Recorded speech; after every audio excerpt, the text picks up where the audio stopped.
ఒక కిస్సు కోసం ఆశపడిన వీళ్ళకి ఫైనల్గా ఏం జరిగిందో వినండి. 1726 ఆంధ్రప్రదేశ్ ఒక గ్రామంలో మోహిని అనే అమ్మాయి ఉండేది. తను ఒక రాత్రి తన ప్రియుడిని తీసుకొని అడవిలోని ఒక గృహకి వస్తుంది. మోహిని తన ప్రియుడితో గివ్ మీ వన్ కిస్ అని అంటుంది. తన ప్రియుడు కూడా ఆశతో కిస్సు పెట్టగానే ఒక్కసారిగా తన శరీరం బూడిదైపోతుంది. ఎస్, మోహిని ఒక మంత్రగత్తె.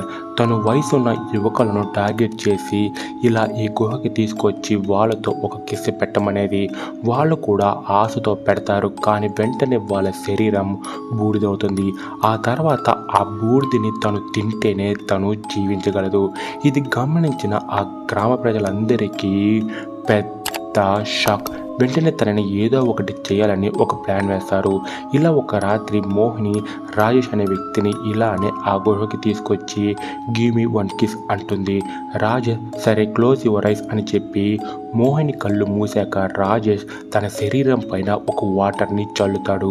దాంతో మోహిని శరీరం స్పాట్లోనే ఒక శిల్పంలా మారిపోతుంది.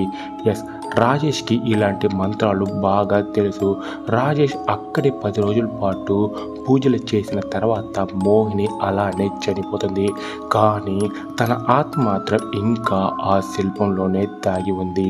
ఆ ఆత్మకి శాంతి జరగాలంటే ఎవరైనా ఒక యువకుడు తనని హక్ చేసుకోవాలి.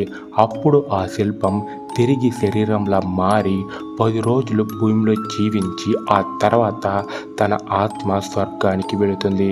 కానీ ఇక్కడ మరో ట్విస్ట్ ఏంటంటే, ఏ వ్యక్తి అయితే తనని హక్ చేసుకుంటాడో ఆ వ్యక్తి 10వ రోజు శిల్పంలా మారిపోతాడు. అలా చాలా సంవత్సరాల తర్వాత 2026లో గుణ అనే వ్యక్తి ఈ శిల్పాన్ని హక్ చేసుకొని 10వ రోజు ఇలా శిల్పంలా మారి మరణిస్తాడు.